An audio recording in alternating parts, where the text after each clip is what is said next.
Hey, what's up, everybody? This is Susanna, and welcome to the Kodeco Podcast. In this podcast, we'll keep you up to date with the latest app development tech talk. Now, here's the show. This is the Kodeco Podcast. This episode was recorded on Sunday, the 10th of December, 2023. I'm your host, Drew Freeman, with my wonderful co-host, Jennifer Bailey. Thanks, Drew. Today we'll be talking with Harlan Kellaway and Ben MacKinnon. Ben is the Unity Developer Manager at Engage XR, a VR metaverse platform. Ben has been working with the Unity Games Engine since Unity 2 in a career spanning 14 years and is one of the authors on the Kodeco book Unity Apprentice. Harlan is the lead iOS engineer at a startup focused on daily spiritual practice. His career has ranged from being an individual contributor to team lead to engineering manager and back again. We're also joined by Adrian Strahan. Adrian is a lead iOS developer working for a major UK bank. He's been working in IT for over 30 years and has been writing iPhone apps since 2010. Gentlemen, welcome to the show. As you can see, we are a little bit informal, and we like to keep it that way to keep everybody relaxed and enjoying. So what I want to do is I want to take a moment for each of you to talk about what got you into software IT in general. Adrian, let's start with you. I started really in IT. I went to university and did a computer science degree back in the 80s. I just really enjoyed the thought that computers were pretty much black and white and could do everything that you asked them to do. In my career since then, I've really been working in lots of tech stacks. Started out in animation of all things, way back, creating software for corporate videos and TV shows, using MS Fortran of all things back then. And graduated then to C and C++ while working for a flight simulator company. Eventually got back into sort of corporate work with JavaScript and websites, and ultimately got involved with iPhone development, and here I am today. Wonderful. Wow. Thank you so much. Harlan, how about you? So I studied computer science as well in school, but I didn't get into application development professionally for a few years after school. And they didn't teach mobile application development when I was in college. So I poked my head up and looked at what was happening in the field at that time and took a course in iOS development and never looked back. My career for the most part of a decade now has been in iOS development, which I really love. And Ben, how about you? I kind of came to computer science a bit late. I originally was studying a music degree and decided that music wasn't going to make me any money, but perhaps software development would. Joke in there. But I did go and study computer games technology at a university here in Scotland, and graduated from that and have never made a game since. But I've worked on various kind of 3D applications. Originally, I was making a metaverse platform long before anybody ever thought of the term metaverse, about 10 years ago, maybe a bit longer. And then spent several years working in architectural visualization. So I did a lot of augmented reality, virtual reality apps of buildings that hadn't been built yet and things like that. So, and as Jen said, I now work for Engage, which is a VR-based metaverse platform. So it's all been using the Unity Games Engine, but never really officially a game. Now, you've used the term metaverse a few times. For our listeners who aren't familiar, how do you define metaverse? That's a very good question, which I don't have the answer to. But a lot of people have tried to answer that question. But what we see it as, our platform is a social platform, but it gets used more for educational purposes and business meetings and things like that. So we have a lot of virtual events running in our platform. Earlier this year, we had a Fatboy Slim concert in our platform, which was really, really great. Wow. I'm remembering the limited run. There was a Muppet series on Disney where the Muppets actually played a concert. The band played a concert inside. I believe it was supposed to be Minecraft. Mm. So Yeah, yeah. I'm glad. But there's a few of these happening now. I think there was a Eminem concert in Fortnite in the past few weeks as well. So yeah, there's quite a lot of these popping up now. It's wonderful. And I know Kiss has recently said they're going to take the makeup off but perform virtually from now on, whatever that may or may not entail.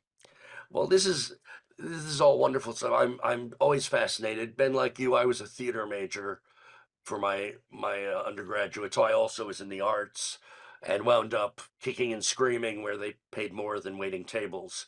So this, of course, is great information. I want to get onto the topic at hand, which is you're all advanced developers.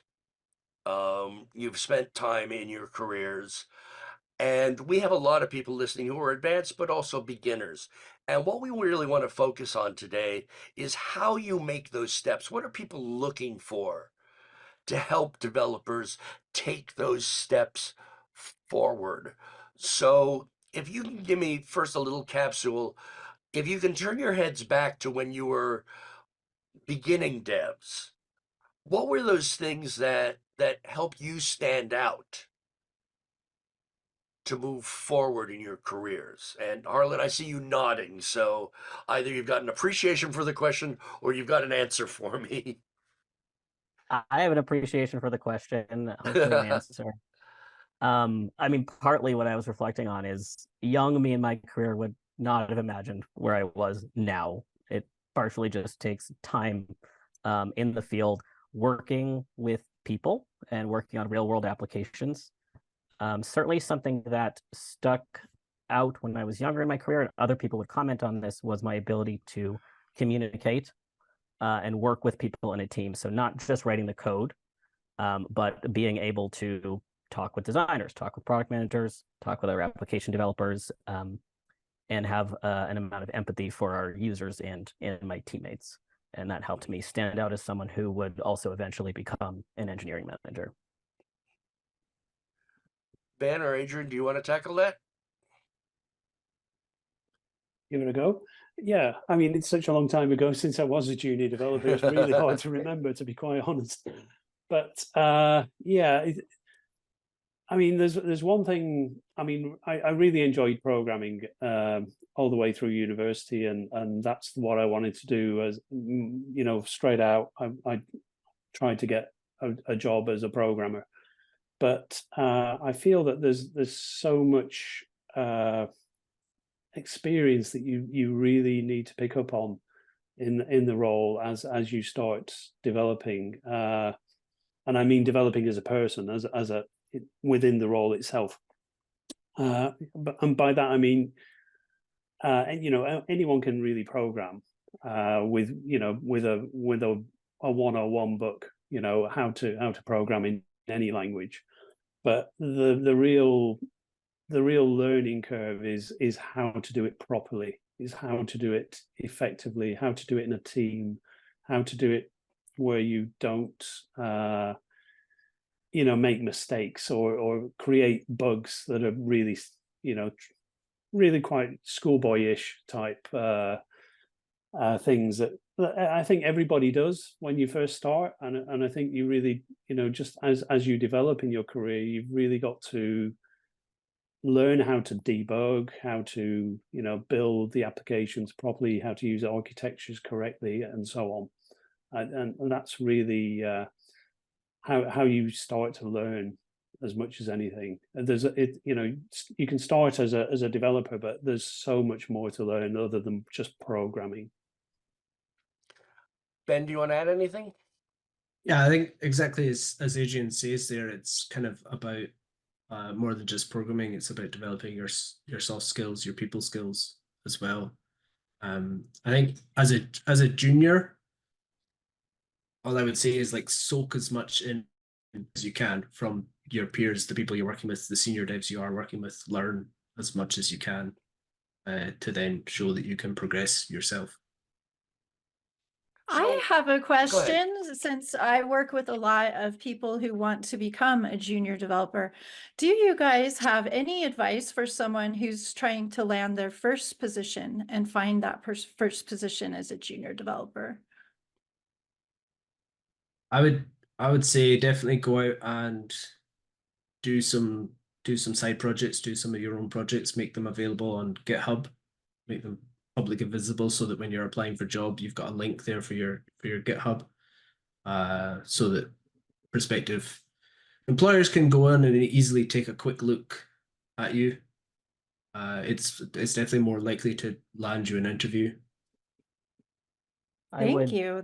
agree with that. There are a lot of people who want to become developers, and that's only increased over the years. And the amount of education you can do online on platforms like Kodeco is amazing. So there are a ton of people who have a foothold into programming.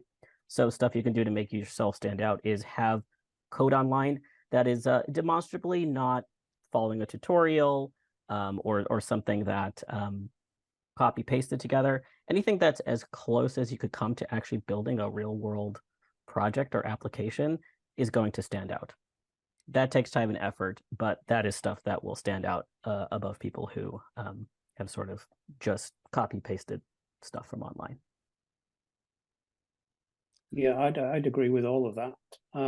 But I think equally, you know, say you get to the interview itself, you've actually got to demonstrate enthusiasm for the subject as well. You've really got to be passionate about what it is you're doing. You know, that actually, as if this is your first ever gig in development, I would say that's the one thing that will stand out. As alongside, you know, if you've been able to develop your own projects, brilliant, absolutely fantastic. But to show that you're willing to learn, that you're engaged, that you're, you know, this is the subject, this is the area that you want to have a career in, is really a very valuable thing to have, I think, and demonstrate. One thing just to add to that from Adrian is the way I look at candidates when I'm interviewing them is we can teach skills. We can teach you how to code and how to meet our style and guidelines, but we can't teach you attitude. So you've got to come with the right attitude and the willingness to learn as part of our team. Yeah, I don't want to turn this necessarily into an examination of the interview process, because we've spoken about that many times, and we could each all go off on that in many ways. My own advice to that one has always been find your way to enjoy the interview process.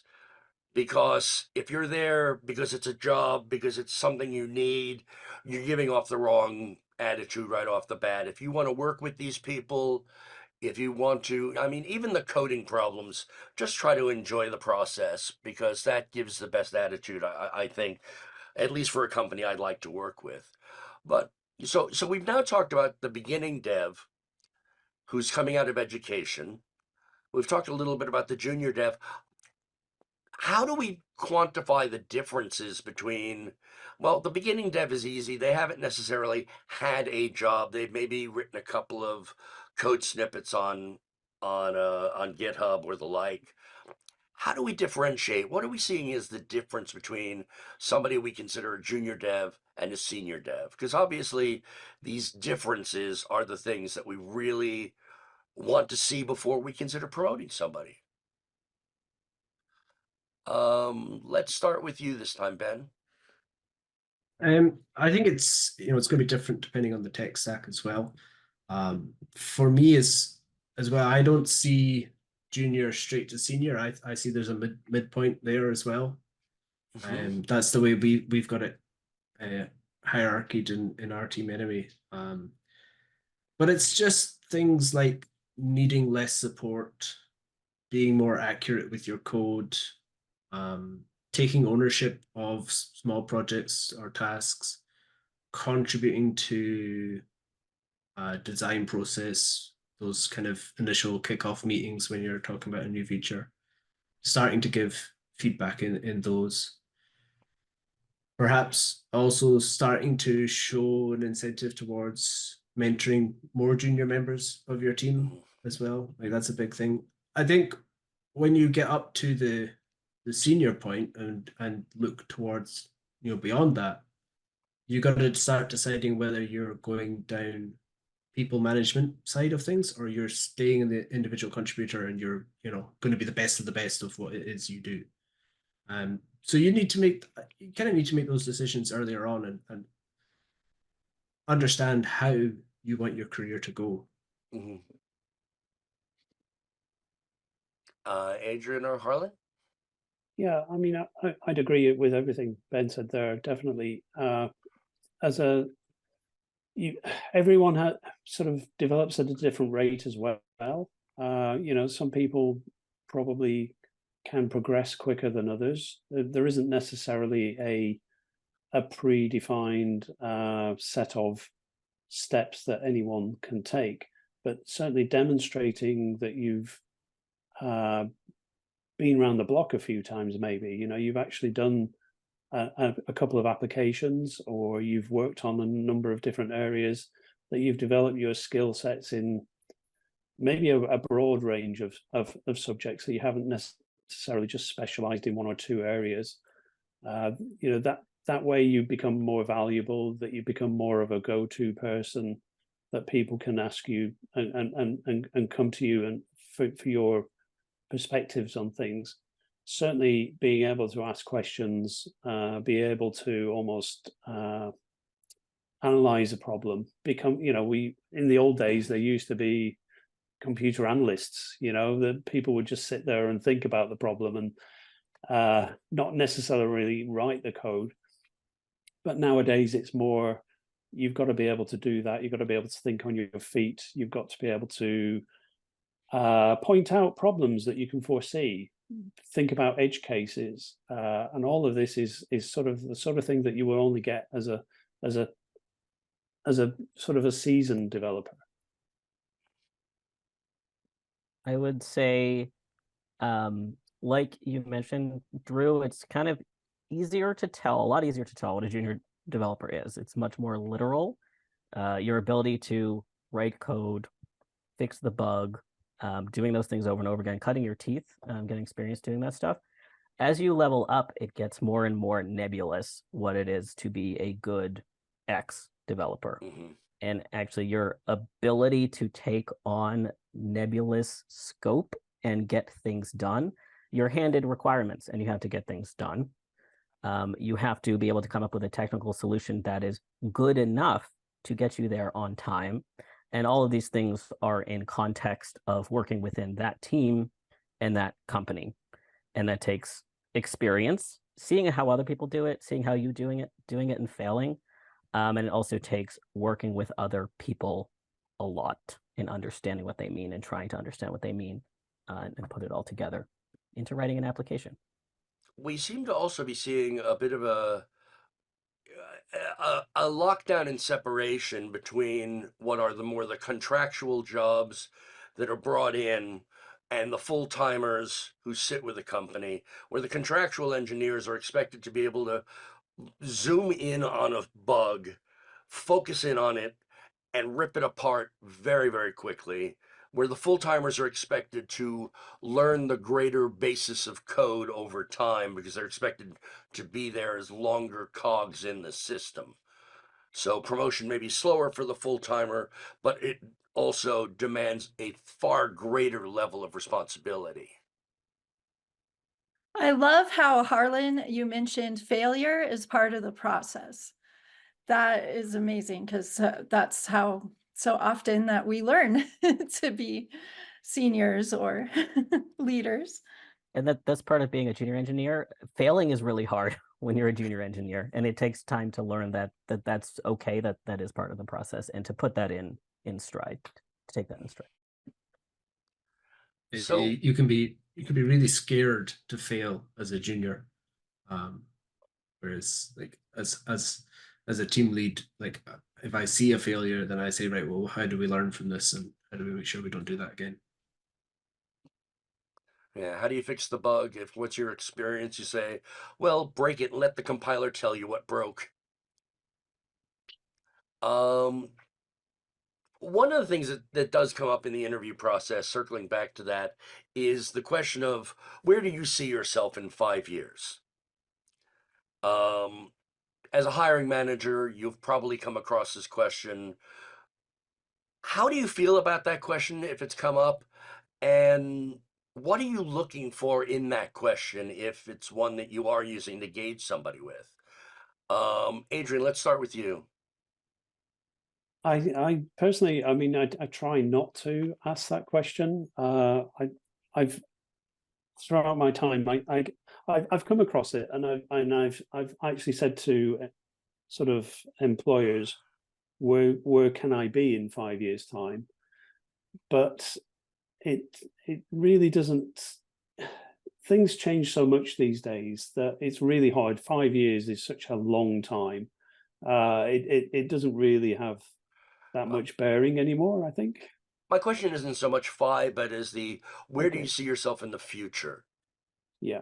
with our Well, I mean, company? yeah, so certainly. I mean, it sort of demonstrates that you're looking for a role where you can progress. So if somebody asked me that, I'd say that was a good question, because at least they're thinking, where can they be? What are the career progressions available to them in the role that they're currently being recruited for? Definitely, but it's and as to answer the question, obviously most of the companies I've worked for, there's always been the ability to progress, and it's really down to the individual how well they take that and how well they're able to demonstrate that they can progress. Harlan, how about you? I have mostly worked in startups where, again, that time horizon is a little too much for how rapid they change. But in a more general sense, the most literal sense, what they're looking for is alignment between what opportunities they have at the company and the way they're developing the department. Do we want more engineering managers in the future? Do we have no bandwidth to have engineering managers, and this person's really looking for that type of role, so we really can't accommodate them? Is one way. Another way is they're trying to gauge you just for your excitement and willingness to invest and see yourself there for a long time, and what you see as progression, and does that align with the way they want to see people progress? Ben, any comments? Yeah, I think when that question comes up at an interview, they just want to see that you are committing to a decent amount of time if it's a full-time role, right? It's not a question that I ask at interview, but we do annual appraisals with our staff, and we ask that question then. They're already on board, they're already part of the team. Where do they want to go now that they're here? Mm-hmm. I'm always happy when I hear the comments. A lot of people, when talking about the hiring process, don't talk about they really talk about the interviewee. They don't talk about the external forces at play in that interview process, the budgeting, the team structure as it stands. And I'm very happy to hear comments like that. Some people have actually advised that you don't ask about it or you stay away from the topic. Do any of you feel strongly about that? Feel free Actually, to I haven't jump heard in. that specifically. Oh, good. I haven't heard that specifically, no. Great. All right. I know, Harlan, you're with a small company. And as I mentioned beforehand, I'm with a very large company that has progression ladders that explain the steps. Have you worked with one of these companies that has the outline for expectations? Or I have you have. not come across? Go ahead. Yeah, I worked for a range of size of companies, and I even did a foray in a very large company to understand the difference between small companies and large companies. So yeah, I've seen companies where it's extremely structured, And there's sort of an abstraction across all departments, and then you define specific to your department what being fearless means at the junior level, or might align to characteristics. And then I've been at companies where they may not have a ladder. Some smaller companies tend not to have a ladder, or it's in beta, or it's in version 1. And it's a little more based on a manager getting to know someone well and their ability than this very rigid structure. I've been in companies that are small enough there you get promoted if you bailed out a project that went south. I haven't, but yeah, it gets that unstructured. Ben, I see a big smile on your face. Has this come across Yeah. on you before? Not so much, but you've been at a company long enough that you just get a promotion to senior developer, right? You're not getting any extra responsibilities with the role. There's no change from your Monday to Friday work. You're still the same person, you're still doing the same work. You've just now become a senior developer because you've been there for 5 years.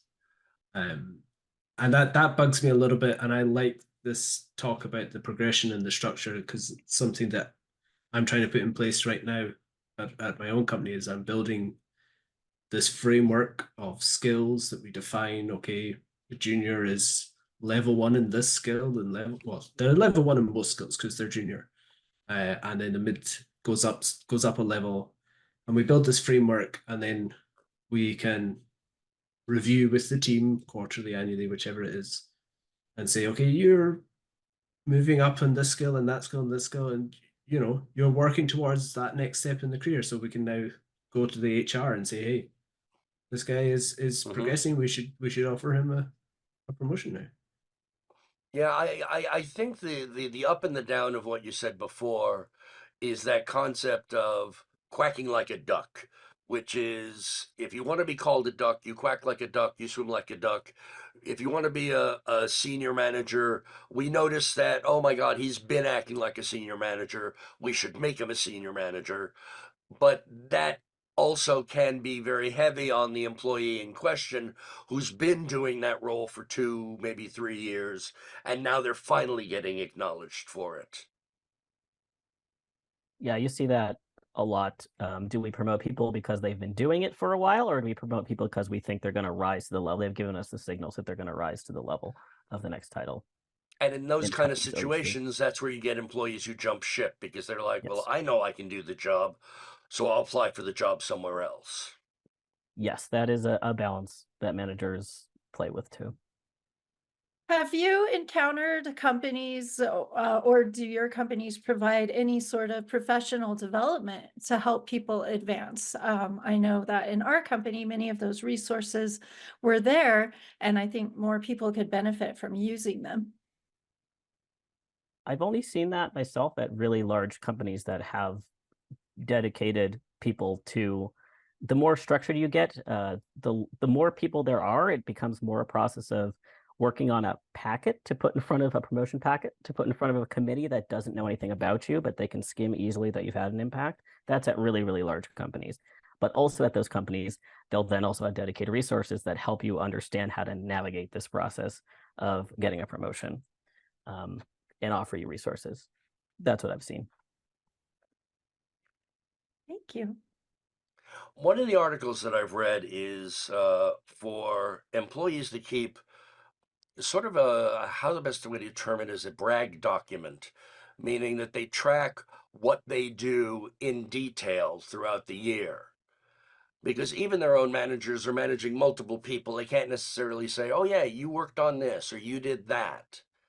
And this is the way that the employee could basically start putting together what would be a resume of what they've done for the year and pass that off to their supervisors. Have you heard of anything like this? Adrian, how about you? Not specifically that, no. I mean, I personally have tended to work for smaller companies. I'm now working for a major UK bank, but only for the last 2 years.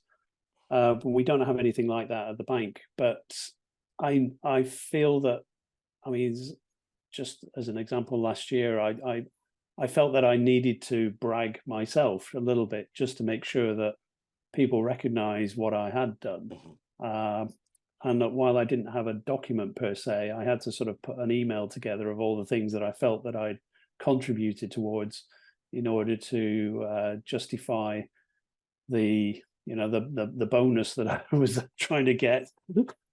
Not necessarily promotion, but and it's definitely in smaller companies. I don't think it's like that, and that's really I think why I've tended to work for smaller companies, because I feel that you tend to have more of an impact as an employee.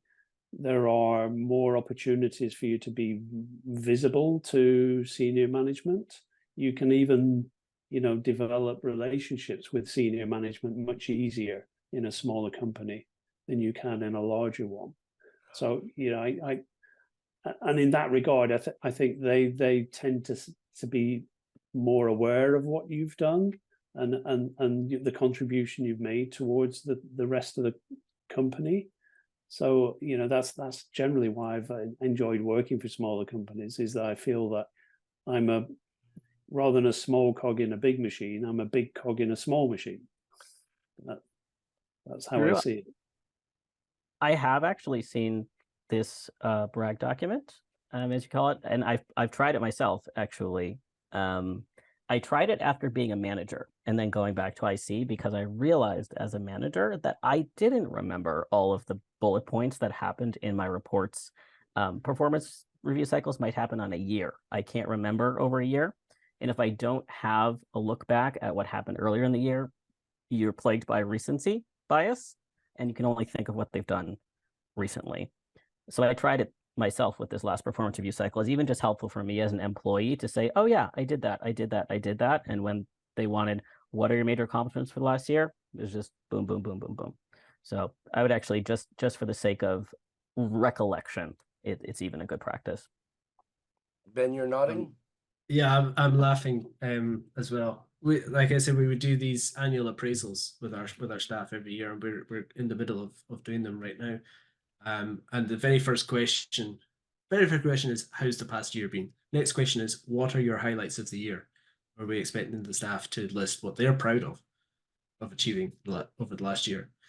But then when I get the document as the manager, the very first question I have is, what is employees' achievements of the year? And I have to say what I think they did well. And I can usually go through GitHub history, pull requests, and make sure I'm not forgetting anything exactly from the earlier point of the year. But then I also have my own appraisal form, which also has that question. And like Harlan, I'm like, what did I do this year? Especially as a manager, where you're not so much hands-on with the code and you're more mentoring the rest of the team. You're like, oh, what did I contribute? And I did the same. I got myself a annual diary to try and keep a note of everything. The last entry was made on the 23rd of January. And then I obviously gave up trying to keep a tab on what was happening that year. But it is, I think it's, I was saying it's a bit harder as a manager, because you're more leading the team to perform well and successfully execute projects, whereas you're not doing them yourself. So it's like, what did I do?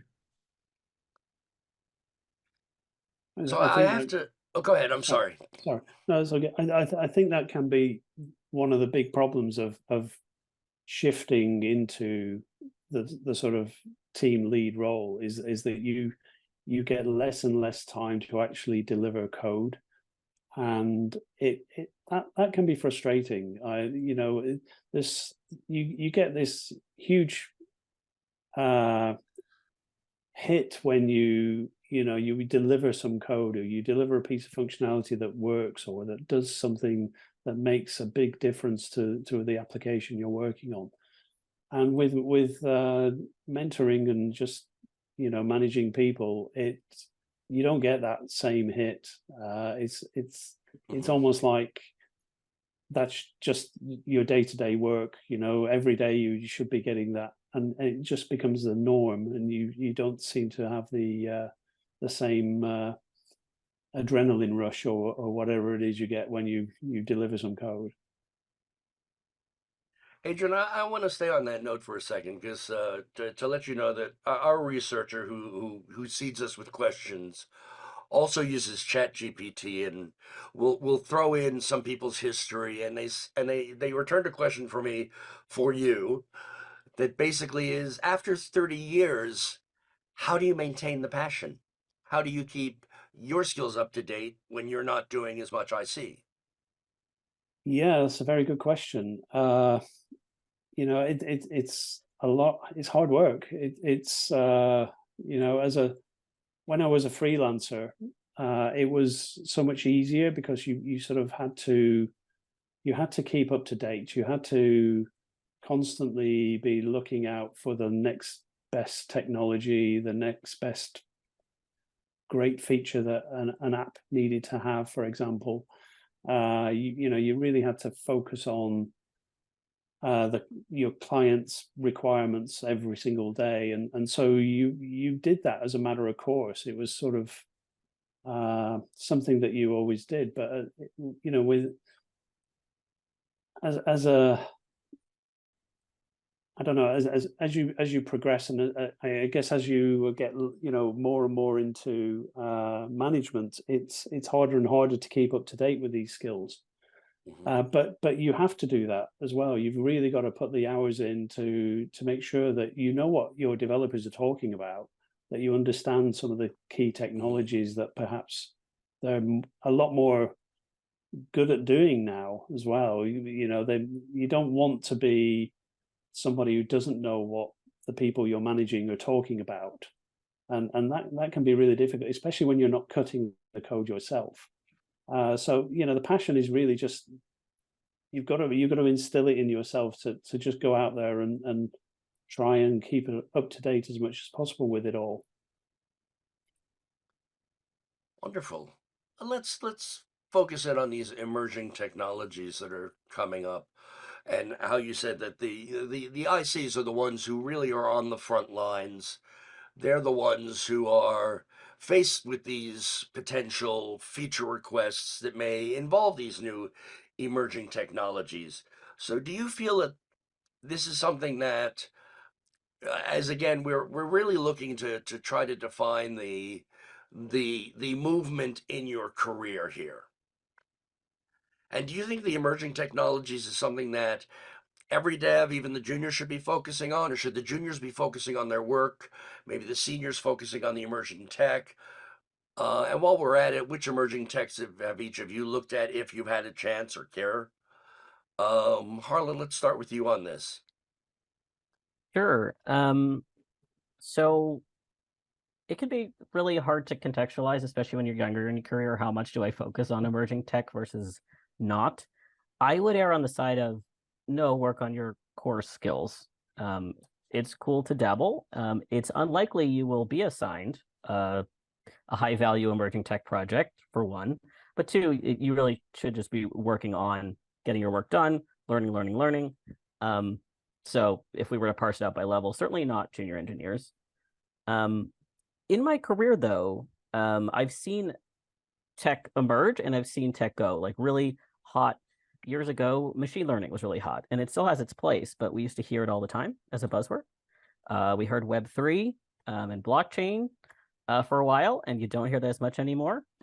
AR, VR, metaverse, you heard that a lot. Point being, these things come and go, and actually experience has you see over time that they do come and go. And it's better to focus on core fundamental skills. If you're confused, focus on core fundamental skills. And in my experience, actually, unless you're working in a company that specializes in keeping up with bleeding edge technology, you're not working on a lot of that necessarily. You're working on making solid applications that work for people now. And you may be chasing Objective-C away for years, like we used to, and you may be chasing UIKit away for years for Swift UI. And that's where we're at. I want to turn the camera on Jenn for this one. As an educator, where do you stand with the emerging tech? I need to adopt emerging tech as soon as possible and as soon as it's stable. So I don't want to start teaching a trend that's not going to be widely adopted. So I agree with Harlan that I need to focus on the fundamental skills are the most important. But when it comes to my mobile app classes in C#, if there's any new emerging technology that looks like for sure it's going to be adopted, for example, Kotlin, Google made that announcement that we were moving to Kotlin. So I adopted that emerging tech as soon as it's official. And I'm fortunate my job allows me to do that because our IT department is generally able to keep us on the latest technology, and they're usually willing to keep everything up to date for me. It's a lot of work for them. Adrian or Ben, do you want to? I'm sorry, I cut somebody off. Who did I cut off? No, that's fine. I was about to say, for me in the bank, it can be frustrating because we have to support minimum 2 iOS versions back, sometimes 3, depending on the customer base. Swift UI is probably the latest and greatest, and we're only just really getting into developing with that now. Actually, it's been quite beneficial that we've waited because Swift UI seems to have changed enormously since it first came out anyhow. And I'm glad we didn't just jump straight in. It's nice that it's matured a little bit more before we got the chance to start using it. But you do get people who, especially new people who join the company, for example, they may have already used it in a previous project somewhere else. And the first question they say is, why aren't you using Swift UI? And it's sort of like, well, yeah, we'd really love to do that, but we're just not in that position yet. We can't take this new technology and use it. We because iOS doesn't support it 3 versions back, for example, or some of the features that we want to use. So we've really got to take it very gradual, unfortunately. In my previous experience, freelancing, that was never a problem. It was always, I'll just work on the latest iOS version. That's the version of the app you're going to get because you haven't got an established customer base. We want to push the envelope a little bit. Let's see what we can do here, rather than, you've got to support, 100,000 users or something that are already using an application. Yeah, I've always felt that was both the luxury and the benefit of the indie developer, was that they could get the lead on the major companies by being able to grasp the newer features that the bigger companies might not be able to because they just can't turn the ship fast enough. Ben, do you want to add anything? Yeah, I kind of echo a little bit what Harlan was saying, that as a junior, very much focus on core and about learning core skills that you can then specialize in later on in your career. An example is that I did my honors project at university specializing in artificial intelligence for a racing simulator. I have never once worked on a racing simulator or worked with AI since, but I would have loved to as that time. But you're just not going to get the job straight out of uni or as a junior. So, but yeah, for emerging tech, I've just found myself always working on the latest. AR, VR, was a big thing. I was doing augmented reality with Vuforia and Unity, while they were still really developing the SDK for architecture projects. And now with Engage, we're working with virtual reality, and all devices. Our app supports anything that will run it, essentially. So I'm sitting here with about 8 different VR headsets on my desk here and more underneath the bed, just because we have to support whatever our user base is going to buy. Quest 3s, the minute they come out, we're having to make sure we've got them, and we're also taking advantage of the mixed reality features now as well. And yeah, AI as well. We're working on building in AI tools to our platform, such as like an AI chatbot and things like that. So yeah, you've got to try and ride the wave, but make sure that the wave's going to stay there for a while, and reap whatever you can while you're on it. Ben, you might not be able to tell me this, but is your wave going to include the Vision Pro? As soon as I can get my hands on one. All $3,500 worth? Yeah. Oh. I'm also going to need a new MacBook first because I don't have a silicon chip MacBook either. So Yeah, unfortunately, you need the silicon chip MacBook to do vision work now. yeah.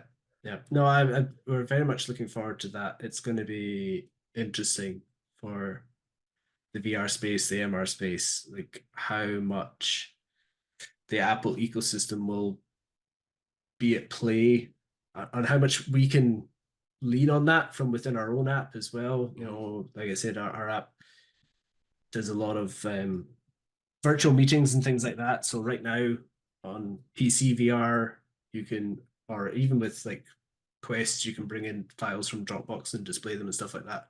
But if on the Vision OS, we can lean into the actual architecture and say, okay, right, Safari's open on the Vision OS over here, but we can also bring it into our app and display it in our app as well. Like that's going to be, I'm just looking forward to it. I'm looking forward to it now. That sounds fantastic. All right. We've talked about the technical.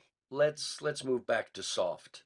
Would you rank soft or technical higher than the other or equal in getting forward in the career? It's different at different steps, right? Certainly getting from junior to mid and even towards senior, I would say the technical is higher. You've got to be having clean codes, you've got to be having less mistakes, being a kind of a leader on a technical level rather than on a people level. It's once you get to that senior point where you decide, am I going to stay technical? Am I going to continue being IC, be the best of the best? Or do I want to start leading people, teaching? And that's when the soft skills really come in, I would say, at that later point of your career. Adrian? Yeah, I mean, I would say that certainly as a senior, as a lead developer, you need to be good at both. You need to guide the rest of the team in the best way to implement some architecture or a new feature, for example. You need to understand at quite a detailed level, how to actually implement something, and maybe guide some of your team into adopting that way so that everybody's sort of doing it the same way. But you do need the soft skills in order to do that, to encourage people, in order to take that on board. A lot of developers can fall into the trap of just, especially with Agile these days, where you're given a ticket and they just go away and do it. They don't really think enough about how to do it or the best approach. How will it fit into the application a little bit more? How can it be built so that it's reusable? That's an easy trap to fall into especially if you've got a pressure to deliver something by a certain date. You just try and, as a developer, you might just try and get it done and not worry too much about reusable code or anything like that. So as a senior, you've got to try and guide people so that they remember these things, that they take them on board, that they try and deliver code that is reusable, that can be beneficial to everybody else on the project. I'd say if I had to rank, similar to Ben, earlier in your career, hard skills, that's something you want to demonstrate because you have to have hard skills in order to progress. But I do think some people like to believe that hard skills is all you need in order to progress. And I am personally adamantly say, no, that's not the case. If you're working for a company where you are building software with people, you will have to learn how to communicate and you'll have to prize soft skills to some level. So it does become more and more and equally important in some ways. And then sometimes you'll have seniors who they excel more on soft skills and the balance is more towards soft skills. And then you'll have seniors where the balance is more towards hard skills, but you still need a mix if you're going to be working with people. To add, oh, go ahead. I'm sorry. Go ahead. Sorry, just to add to that, really, a senior really needs to be able to bring his team along with him, his or her team along with them. You've got to really encourage people as much as possible to do the right thing. And I've seen people, they've not communicated a certain justification properly, or it can get in the way of people actually delivering what you want them to do. So you really do have to develop that skill set as a senior, so that the rest of the team responds positively to you. You can't be a dictator, for example. You've got to bring people with you. That's my experience. I've seen both happen, and they have completely different outcomes. A similar topic, how has networking within the mobile development or other communities also influenced your career trajectory? Definitely for me, certainly when I was a freelancer, I needed to maintain and develop those relationships. I tended to work as an individual on my own, and I found that networking outside of my 9-to-5 job was really the only way that I could develop certain skills. Attending various conferences, just being part of an external community I found really beneficial.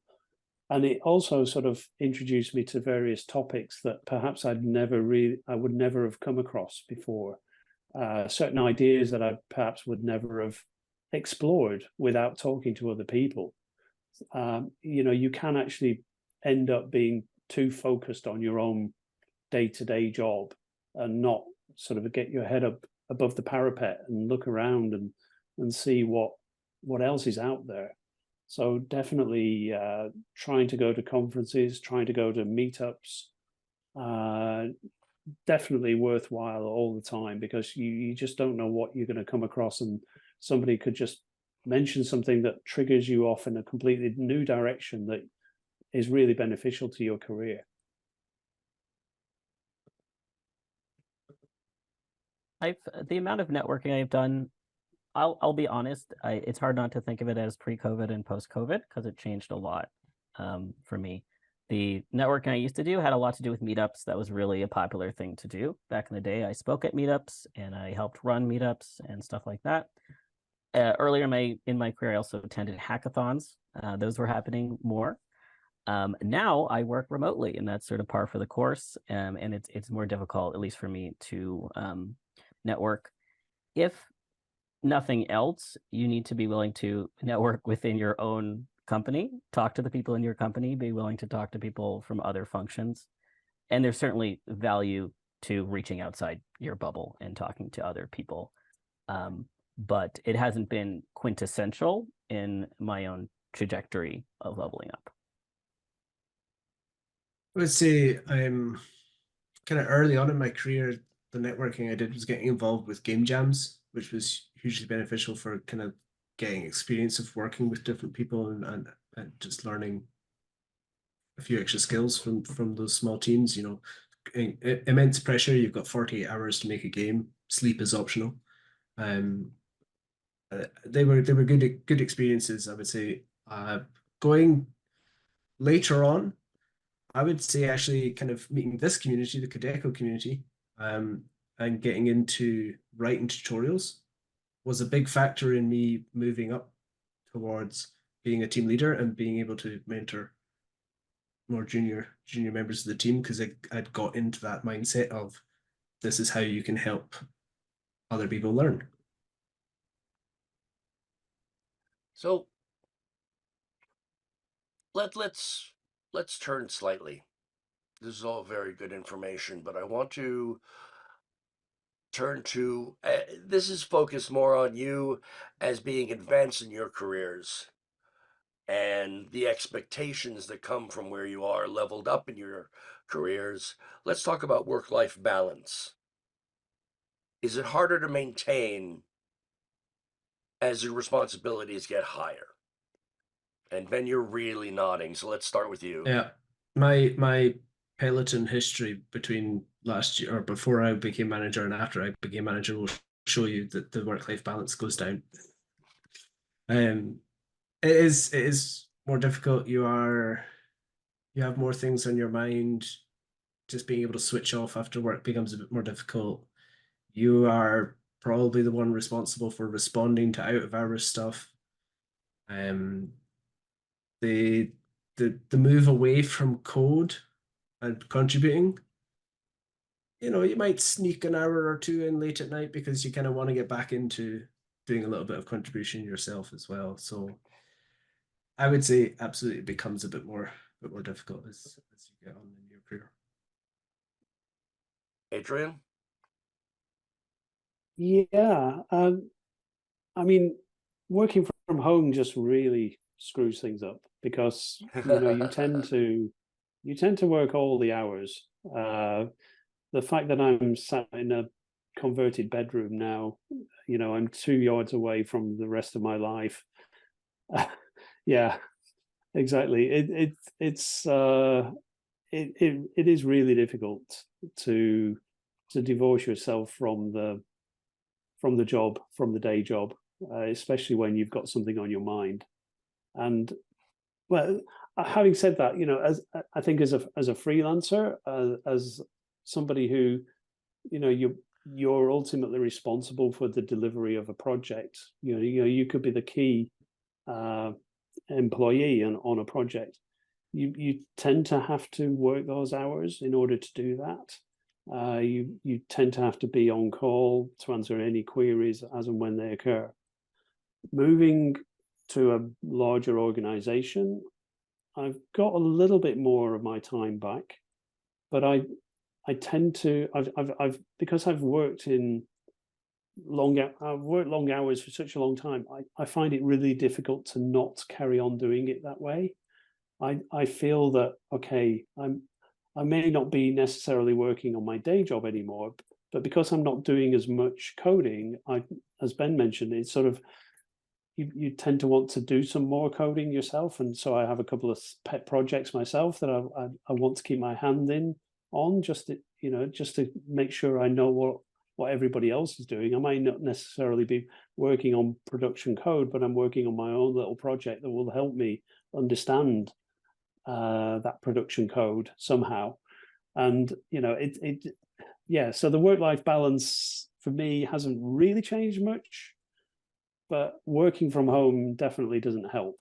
If I could leave the office at 5 and know that I wouldn't have to open my MacBook for another 12 hours or longer than that, that would be great. But unfortunately, life isn't like that anymore, for me anyhow.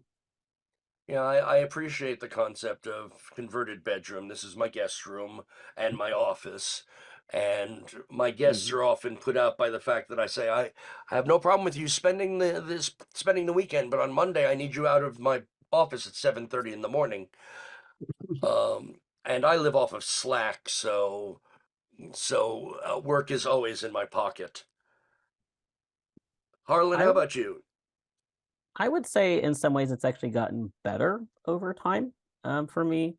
When I was a junior engineer, I struggled a lot with imposter syndrome. So I assumed that I was always behind, and that if the project wasn't going right or I didn't deliver a ticket fast enough, that the way to make up for it was to compensate with my own time. So I was almost always constantly programming, reading programming textbooks, and working on side projects. And that's all I was interested in doing when I was younger. Over time, progressing in my career, I'm able to set boundaries better. I'm able to estimate better. I am able to easier say to people, I don't respond to Slack on the weekend unless we're doing a big old deploy. I'm able to contextualize when it's worthwhile to slack on the weekend, and they get it. And then I'll also do stuff like, okay, I was on call the entire weekend, so I'm going to take a day off. And then lastly, the more you progress, the pickier you can be in the right context, in the right hiring context about what companies you join. And one thing I do personally look for is companies that have a healthy take on work-life balance, because that's important to me.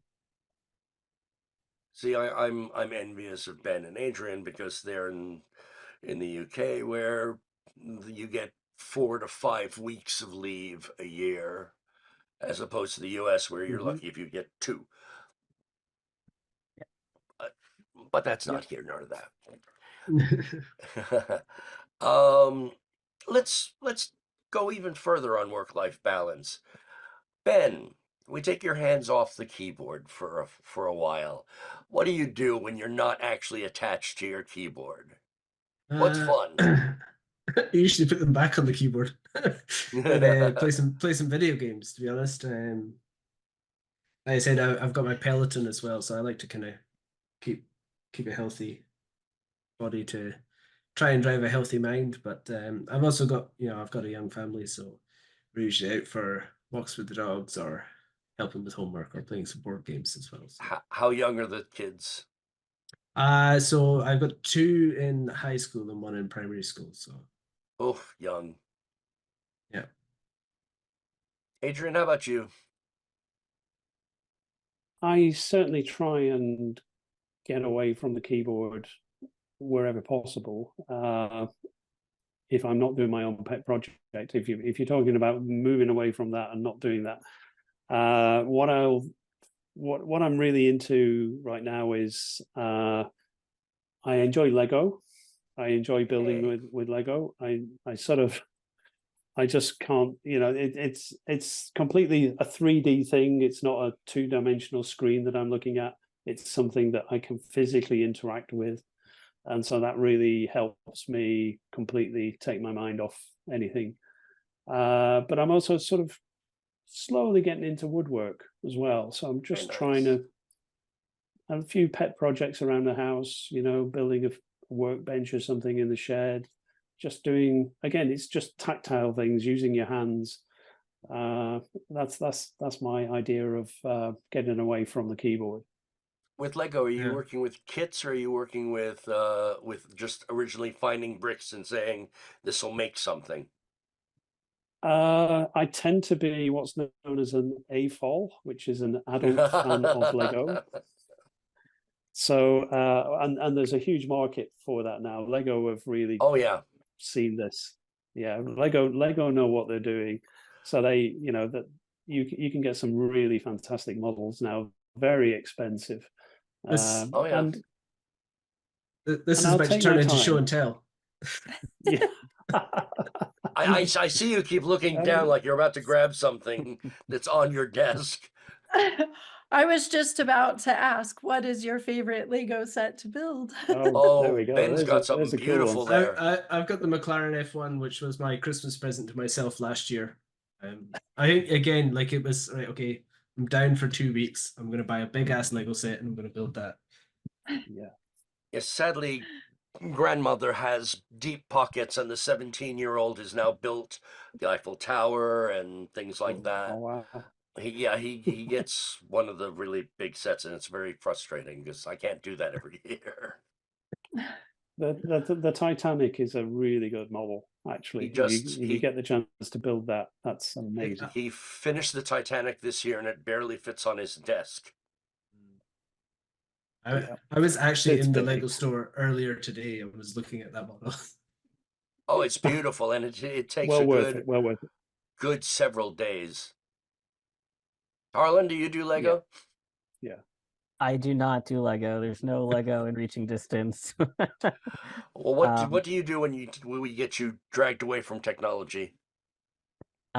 So what I'm into right now, or for a number of years, is pinball. I do pinball competitively. I play in the New York City Pinball League.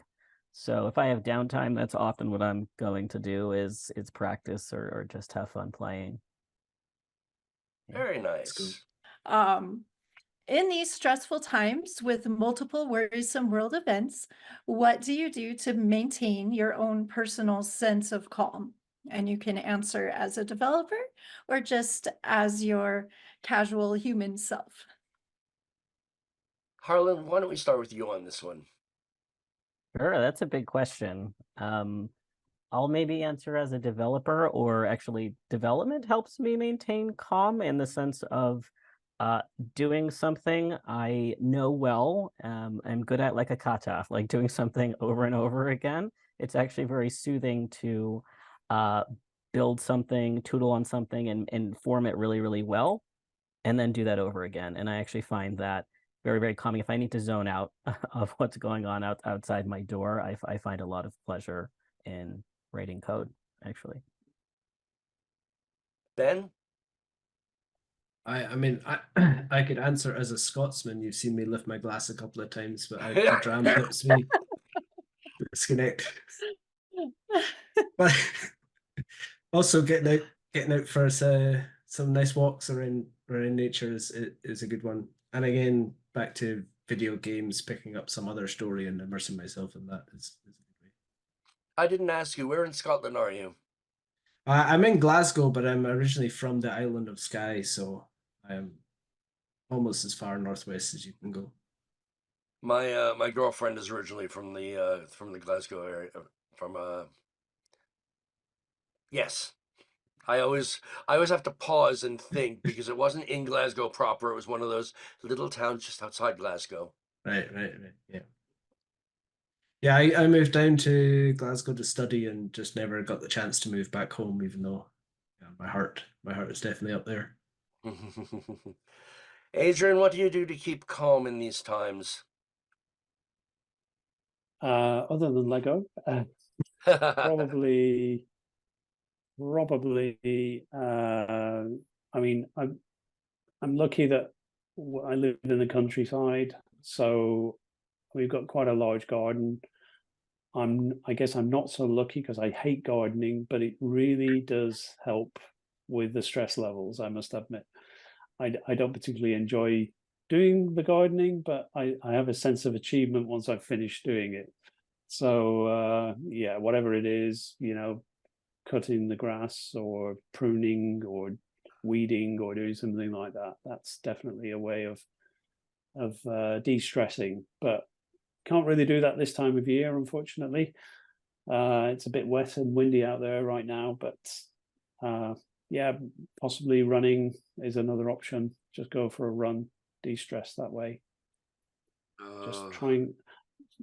Being in front of a screen, I don't think really helps me anyway. I wish I could garden more, but unfortunately, having had a rather rough physical year with COVID earlier in the year, I'm still on recovery. In your position at this point, we talked about the fact that there are all these emerging technologies that emerge and then remerge, and none of them really quite get there. But what I'm curious about is, are there any future trends in development, either mobile or non-mobile, that you think aspiring developers, especially the aspiring senior developers, should be focusing on? Harlan, do you want to try it? I'm not sure because emerging technology and trends come and go.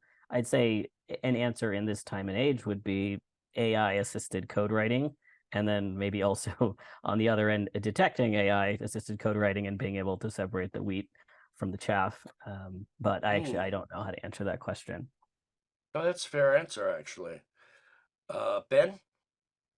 I guess you kind of have to decide when does an emerging technology become here to stay, right?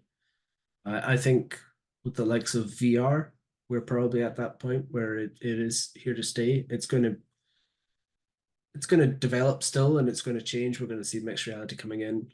I think, like I said earlier, I think the Vision OS is going to push that forward. We've got Quest 3 that's got really good mixed reality capabilities now as well, and I think those are going to kind of move forward as we go. And if you're if you're dabbling with VR, which is very much a solid foundation now, mixed reality is only an extra step away, sort of thing. Wonderful. Adrian, do you want to add anything? Say something? I really don't know. I don't know the answer at all to that question. I don't really. I mean, I see VR obviously is the main focus for Apple right now. They're obviously investing a lot of time and money in it, but I'm skeptical a little bit about that. It feels a little bit like 3D TV was 10 and 15 years ago. It sort of was the next big thing that everybody jumped on. I think the human form is just not set up for virtual reality. To walk around with a heavy headset on your head all day long, I don't see people doing that unless it's for their job or something that they have to do it. And I think that's probably the key area where that technology may develop the most. But for the general public, it's a niche market. Sorry, Ben. I don't see it. I think you're completely right, especially when we're talking about the Apple headset and it's, way up in the price range. When you're talking about consumer, you're talking more about Quest 2, and even Quest 3 is still a bit expensive for consumers at the moment. But these prices will come down. I fully expect, right, we're getting the Vision Pro next year. I'm expecting the Vision Air to be the next thing, which will be a bit more towards the consumer market. So it'll take time, but I definitely see it happening. Very interesting. I wish we had you all on our Vision episode to argue a bit back and forth. All I can say about it is that I've met many skeptics who've gone in and touched the thing, and the thing is like Midas in as much as they touch it and their skepticism goes away. It's really quite frightening. I have not had my hands on one yet, damn it. But I hope to. Thinking about small companies versus large companies, and you just don't know what you don't know. There's a big difference between the two, in the range, when it comes to any of the questions, levels, promotions, hiring. It's really sometimes a question of context when you ask something about how do you get a senior level, how do you get a promotion, and often in larger companies, you can expect to have lower levels or be down leveled, whereas in a smaller company you can achieve higher levels quicker, and that's something to know if you don't know. I've been in a couple of startups that have ranged from very professional to very desperate. And in the cases of the very desperate, it really was, you bailed us out, we give you a promotion. We need this position filled. We're going to hire anybody we can get who should be able to do it. A quick reminder to everybody out there who's interviewing, remember, it's not a one-way process. Yes, the company is interviewing you, but you at the same time are interviewing that company. Make sure they are going to be a good fit for you as much as you're trying to be a good fit for them. Because it is very easy to have a company ask you, can you tell me about this company you work for, and can we talk to anybody from them? And you have to look at them and say, no, those 3 companies, they don't exist anymore. They fell apart. I think also go ahead. Not just at the interview stage, but once you're in a company and you've been there for a number of years, like I say, don't just take the promotion because you've been there for so much time, right? It's a thing about job title versus job position, right? You're a senior developer, but you're not being expected to do any of the extra responsibilities of a senior developer. So are you actually improving in your career? Is that beneficial for you? Would you perhaps be better taking that step back, like Harlan says, and going to another company to then see a better progression in yourself and your career? Very true. And I think also you need to understand, or try and understand as soon as possible what sort of company you fit into, because I was never.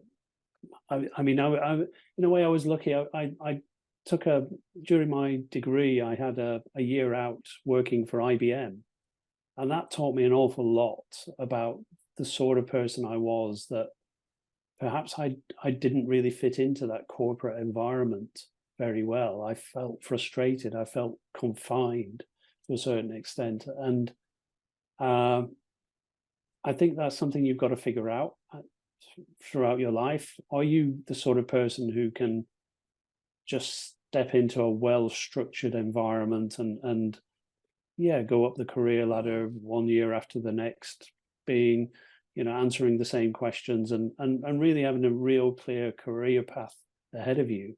Or are you more inclined to be a little bit more entrepreneurial and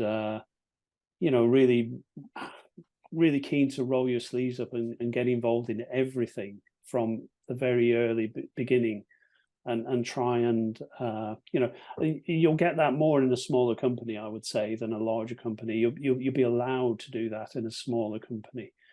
A larger company, there's already people employed to do the specific roles that perhaps you would want to get involved in, but you can't, for that reason.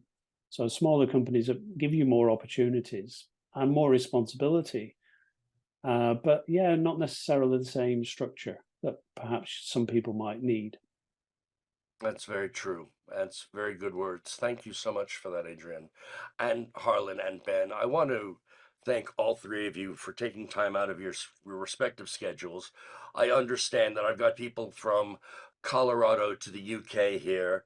I've got Scotland as well, because I'm going to say Scotland separate from UK just to make the Scot happy.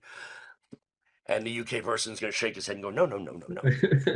We can just start a little debate on that right now. My girlfriend is Scottish, so of course I have to have my bias there. But regardless, I want to thank all of you for coming on the show today. It was an absolute pleasure and very, very good information to help. Thank you again. Yes, Thank you. thank you. Thank you. Thank you, Drew. Thank you, Jen. My pleasure. We will be dropping, obviously, this episode today. The next episode will be dropping in about 2 weeks. And we want to thank you for tuning in and listening. And as always, if you'd like to leave a positive feedback in your favorite app, please do so. But until then, thank you again for tuning in.